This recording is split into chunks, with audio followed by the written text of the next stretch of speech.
بسم الله الرحمن الرحيم الحمد لله رب العالمين والصلاة والسلام على سيدنا ونبينا محمد وعلى آله الطيبين الطاهرين واللعنة الدائمة الأبدية على أعدائهم أجمعين إلى قيام يوم الدين. Assalamu alaikum, my beloved ones, wa rahmatullahi wa barakatuh. Inshallah, we are going to continue. Our talk is still on the ability or the capacity in the topic of manasik al-Hajj. And we arrived to this mas'al of wasiyya, which was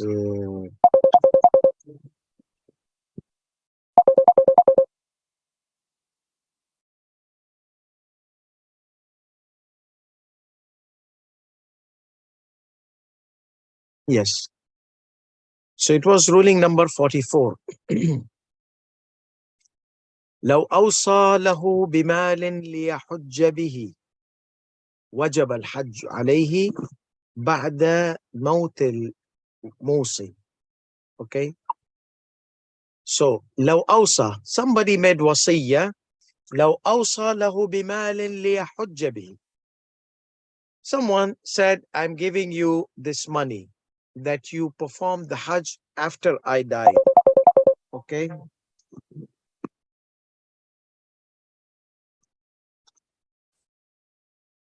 عفوا. لو أوصى له بمال. If somebody made wasiyya, testament, wasiyya, will, made a will or wasiyya, that after I die, take this $10,000, or I have in my inheritance $10,000. I want you to, after my death, do the Hajj for yourself, not for me, not for the one who's giving wasiyya. No, the one who is going to do on his own Hajj. So let's say somebody did not do Hajj. His friend said, see, I'm dedicating $10,000. When I die, you perform Hajj from this money. Wasiyya. So what happens? So if that amount was covering the expenses of Hajj, going, coming back, and all the expenses of his family members, okay, remember three things: going, coming back, expenses of going, coming back, they're covering, and the expenses of the family members if they don't have anything, you don't have anything to leave for them, for their sustenance. So لو أوصى له بمال ليحج به وجب الحج عليه بعد موت الموصي. When the person who did wasiyat dies, then the Hajj will become obligatory upon you, upon that person who got the money in the wasiyat. However, if it was, so إذا كان المال وافيا بمصاريف الحج, if the money was sufficient to cover the expenses of Hajj, وكذا بنفقة عياله, and also to cover the expenses of his children. على التفصيل المتقدم في المسألة السابقة. In the previous ruling we said, if there's nothing for the children, and that's the time he does his earning, or that earning days, he works day to day. So he works like a labor. Whenever every day he will work, he'll bring the sustenance provision to the family. So that was his job. So these 2 weeks he'll not be here. His family will not have food or provision. So that's why, based on the previous rulings, we discussed. So here is not going into those details, because those details has been discussed previously. So if you were not with us, then please go to the previous session. So what is the condition? If it was going to fulfill or cover the expenses of Hajj, going, returning, and the family's expenses. So this is wasiyya. Similar to wasiyya, there are three other things. There's waqf and there's nadhr. Okay, or two things, waqf and nadhr. Waqf, what does waqf mean? Waqf means that I have endowed some money not to be expended except for somebody to go for Hajj, who is not able to go for Hajj. I have kept this money, dedication. It's called dedication or waqf. You have dedicated this amount. So basically what happens that you cannot go you cannot use this money for other than the Hajj, because it has been dedicated, endowed just for the Hajj. So it comes out of the property of the owner. So you cannot take it back unless if you don't go for Hajj, because he's not an owner. When somebody makes waqf, I had previously mentioned this ruling, the waqf could be general, the waqf could be specific. General waqf is something which is for general public, like masjid, general public, school, general public, water fountain kept on the road so people can drink, anyone can drink. But then there could be a specific. This water fountain is only for the Hausa students and it's inside the Hausa. This water fountain is only to do wudu, you cannot drink it. Or only for drink, you cannot do wudu it. Or only dedicate for a certain group of people. Or only, it could be waqf family. That means it's only from the Fulan family members. Okay?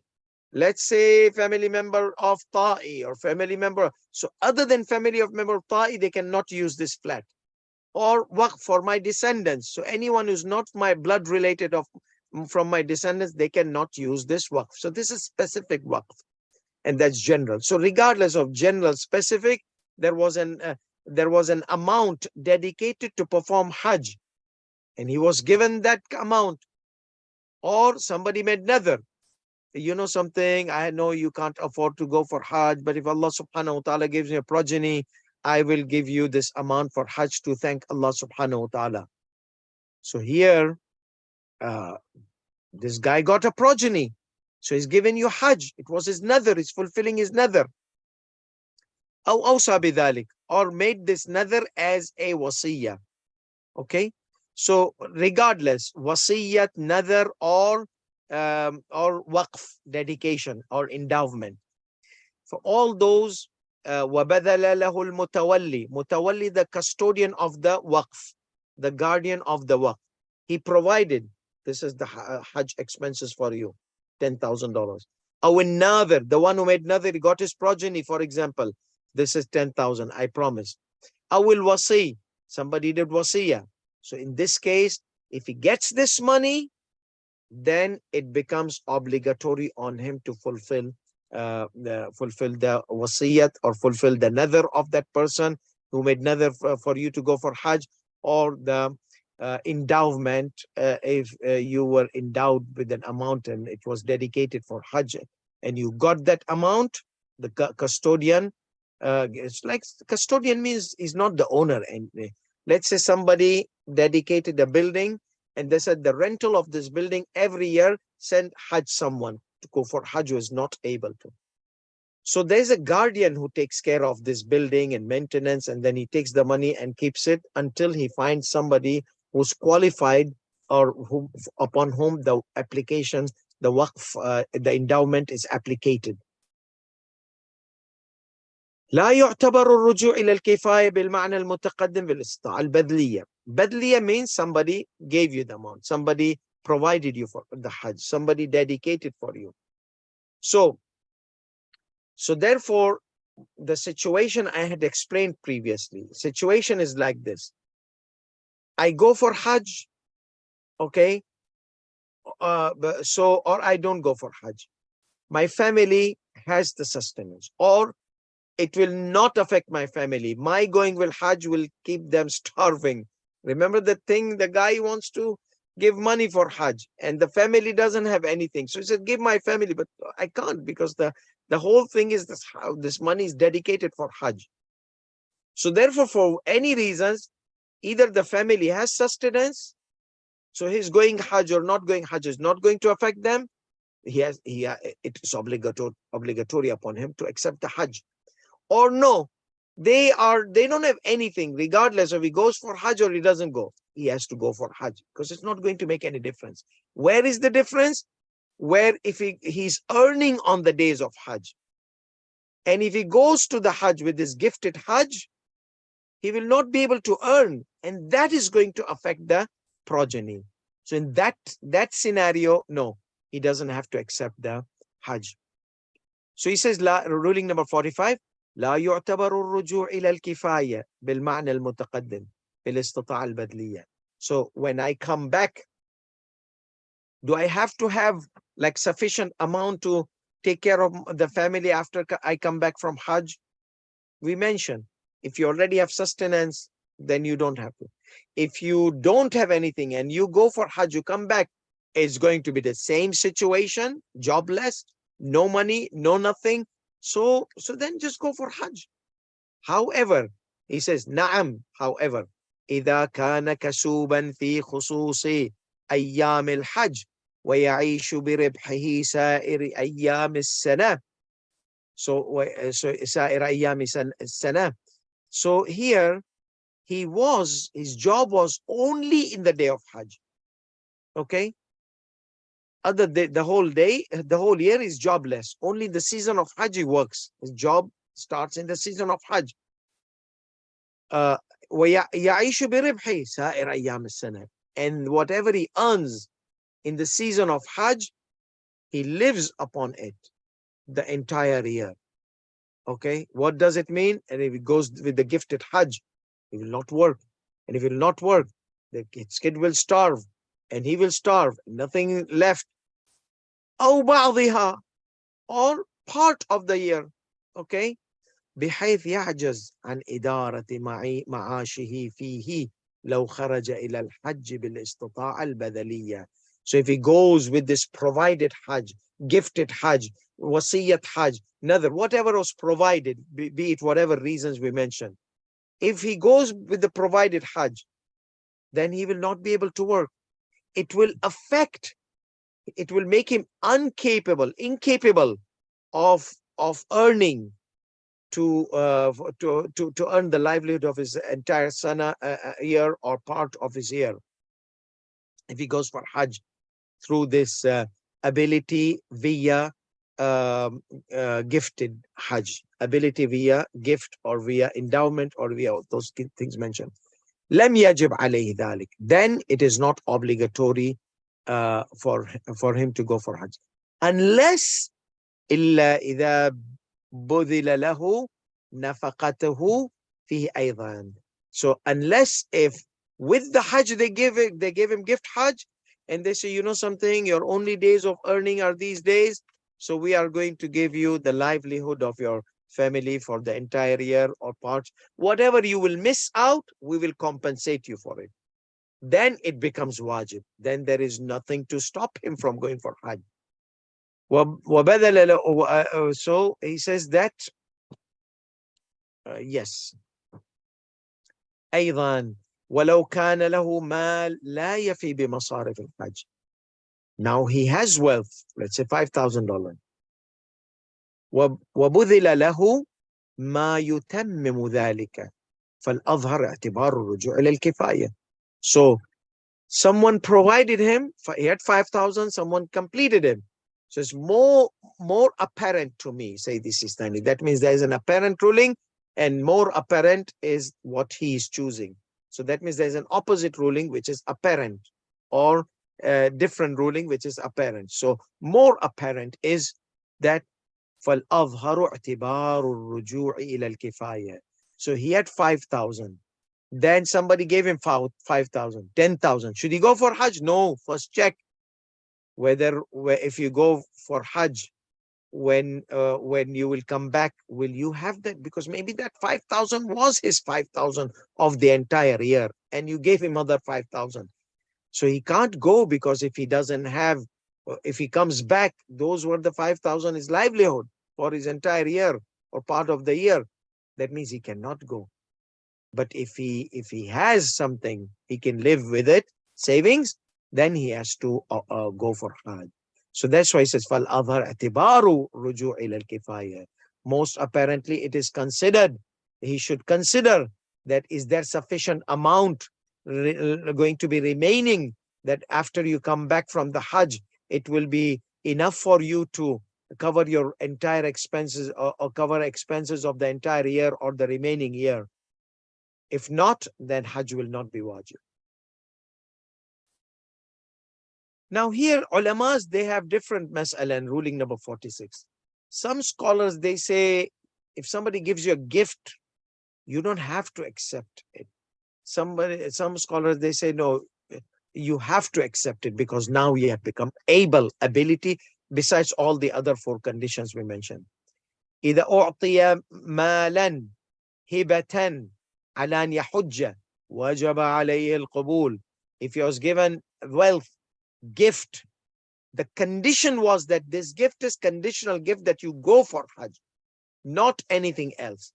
Then it is obligatory upon him to accept it and go for Hajj. This is scenario number one, that it is conditional for Hajj. Scenario number two, وَأَمَّا لَوْ خَيَّرَهُ الْوَاهِبْ بَيْنَ الْحَجِّ وَعَدَمِهِ. Okay. However, if the provider, the one who gave gift, he gave him an option. Well, you want to go Hajj, you can go Hajj. You don't want to go Hajj, you don't have to go Hajj. أو أنه وهبه مالا من دون ذكر الحج. Or he gave him some money which covers the expenses of the Hajj, but did not mention what? Did not mention anything about Hajj. That neither specifically, like in the first scenario, the Hajj was specified, ta'yinan. He did not say you have to go Hajj. Or he did not give an option, you can go Hajj and you can use it for something else. So before first two scenarios were, scenario number one, specific for Hajj. Scenario number two, Hajj or something else. Scenario number three, no specification of Hajj, no option given to him for Hajj or anything else. So scenario number 2 and 3, there is no obligation upon him to accept the gift. So وَأَمَّا لَوْ خَيَّرَهُ الْوَاهِبْ, if the provider gives him an option, or وَهَبَهُ مَالًا, without mentioning, or gave him a gift without mentioning, without specifying or mentioning or giving an option, لَمْ يَجِبْ عَلَيْهِ الْقُبُولِ, it will not be obligatory upon him to accept. Hence, it will not be obligatory upon him to go for Hajj. لا يمنع الدين من الاستطاعة البدلية. Remember we said, if you have a loan, first pay off your loan, pay off khums, pay off zakat, pay off all the dues, financial dues, then go for Hajj. And if you have loan, okay, and like bank loans or house loan, what they want from you is $200 or $1,000 per month. The rest of your income, you can use it whatever you want. So they're not interested in more than 1,000 because they want to milk interest out of you. So the more you give them, pay off your loan, the lesser they will get interest. So they are not interested. Baba, even if you don't want to pay this, don't pay this month, we'll double the interest. No, I will pay. So therefore, if those kind of loans, they don't prevent you from going for Hajj. If you have, after you pay off the installment, you have enough amount to go for Hajj, you have to go for Hajj. Now this is, let's say, no, somebody wants money. He's on your head, or the bank says pay off the money, or anyhow, khums, the people are on your head. But these kind of loans prevent you from going for Hajj if they are, these loans are, if the Hajj is going to be from your own personal income. No, your own personal income, you give it to them. Don't go for Hajj. However, if it was gifted Hajj from somebody, especially conditional Hajj, then you don't have to be worried about these loans because it's not your money. Somebody says, I'm giving you this money on a condition to go for Hajj. You cannot say, please pay off my loan with this Hajj. No. Go for Hajj. I've made another. I've made a wasiyah. I've made an endowment, waqf. I've made. So this waqf money, I can give it to you for your loan. This is another money. I had made another money. I had made the another to let somebody go for Hajj. You can't go. You don't want to go. That's fine. I'll give it to someone else. But I can't give it to pay off your loan because this money is a specific money for Hajj. In this case, that person can go for Hajj and not to worry about the loan being preventing him from Hajj, because it is not your money. It has been provided to you, dedicated just for Hajj.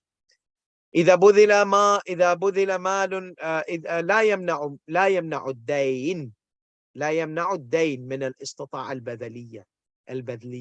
So the dain, the loans, the debts, they do not prevent a person from going via Hajj, which is dedicated, with the money dedicated for Hajj. However, نعم إذا كان الخروج إلى الحج منافيا لأداء الدين في وقته. If you go for Hajj, it is going to stop you, prevent you from paying the debt on its time. Let's say first Hajj was on 1st of December. 1st December, you are supposed to pay cash to that person, and you have to be there in Hajj before that time. So then if you go for Hajj, the guy will miss an installment. If he forgives you, that's fine. But he says, no, I want it at the end of the month. Please give it to me. You have the money. And that guy is traveling. He's going to come on that day, the day you want to travel for Hajj. So if your Hajj is going to be a cause of preventing an installment or preventing paying off your debt, and that person is demanding, direly demanding, deadfully demanding, your Hajj is not going to be hanged. So you need to pay him. And if you go for Hajj, you will miss his payment, and then he will day and night do dua against you. So therefore, then Hajj will not be obligatory upon you. Or no, another scenario. Remember that guy who only earns in those days of Hajj. So if he goes for Hajj badali, then he will not earn. If he'll not earn, he'll not be able to pay off the debt, which is on the head. So that's why in this case, إذا كان الخروج إلى الحج منافيا, if going for Hajj is going to be hindering or preventing, or is going to be against paying off the debt in time, whether the debt was the due or it was deferred, it was delayed debt, Hajj would not be obligatory upon him. He needs to pay his debt, whether the date was due now or no. The date is next month, but I need to earn this month to pay off the next month. If I go for Hajj, I'll not be able to earn. Ruling number 48. This is a good one. Party, group. You see, somebody said, I am giving this money, like there were 5-10 people. They, mashallah, they were dedicated. They came to holy month of Ramadan. They participated in the quizzes of holy month of Ramadan. They were the winners, like 6 people. Okay. So here comes the prize. They were all equal. There was a tie. So we cannot choose which one. So this uncle says that, see, I have this Hajj top prize. Now you are like 6 winners. So this Hajj is for one of you. Okay. إذا بذل مال لجماعة ليحج أحدهم. Okay. One of them, they can only go for Hajj. So here the money is there, like everybody's rushing. One from east, one from left, one from, like you are sitting in the masjid or on the table, and those winners are sitting in different corners. Everybody's running, like you can picture in a slow motion. No, I will take it. I will take it. And hope the first one takes it. Okay. Luckily, you're sitting in the front of the table, in the front of the mimbar. That's the benefit of sitting beside the mimbar. No wonder the kids always, when they see the gifts, they're sitting all the way close to the mimbar. Okay. He got it. So the one who grabs the money before others, he's the one who is going to be obligated to go for Hajj. فإن سبق أحدهم بقبض المال المبذول وجب عليه الحج دون الآخرين. He's the one, it will be obligated upon him to go for Hajj and not the others. Okay. Let's say وَلَوْ تَرَكَ الْجَمِيعَ. Everybody sitting in that corner, they're humble. and modest. No, let my brother go. Let my brother go. Nobody's moving. Well, move, come on. It's Hajj. Everybody's sitting, you see, like the chicken laying on the eggs, sitting on the hen sitting on the egg, doesn't want to move, go anywhere. So they were like sitting in their corners. Nobody wants to move. ولو ترك الجميع مع تمكن كل واحد منهم من القبض. Everyone was able to go and rush and grab it. They did not. What about someone who was on a wheelchair? He was not able to come. Maybe he wanted, so he will be the winner.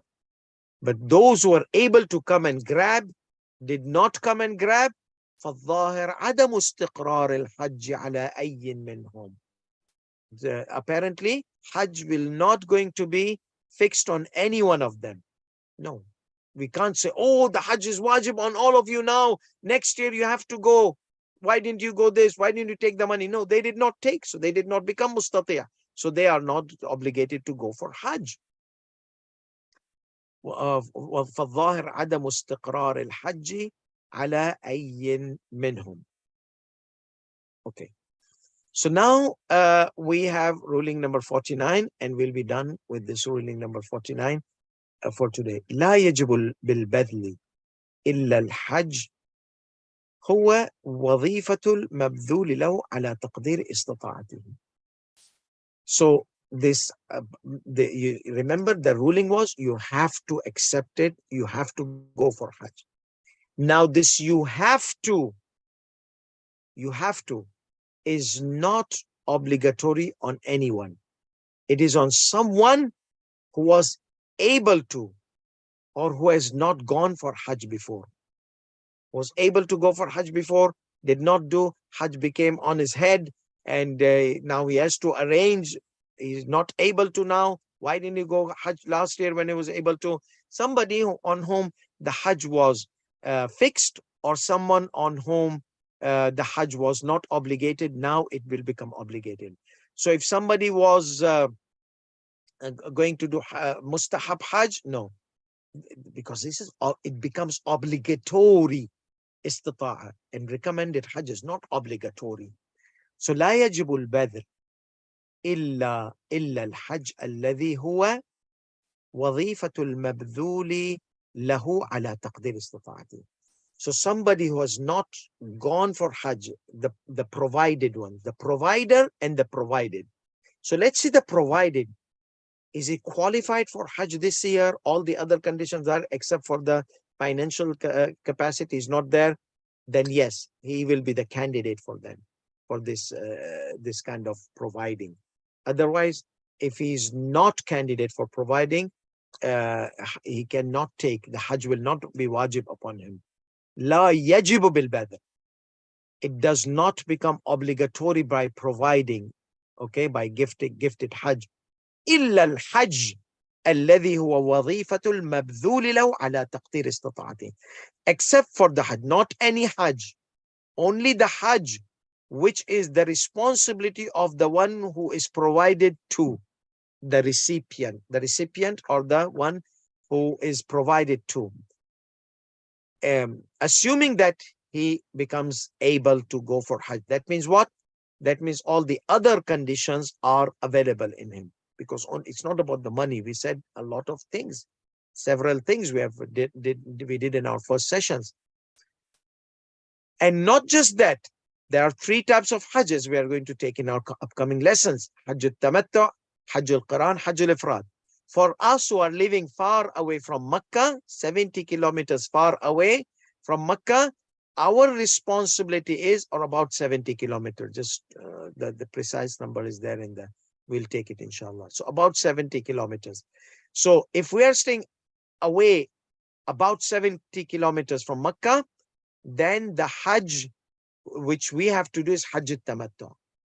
If somebody gives me of Hajj al-Qiran and Hajj al-Ifrad, which are the Hajj for the people of Mecca or people living in the vicinity of 70 kilometers, no, then I can't take that because it is not sufficient for me.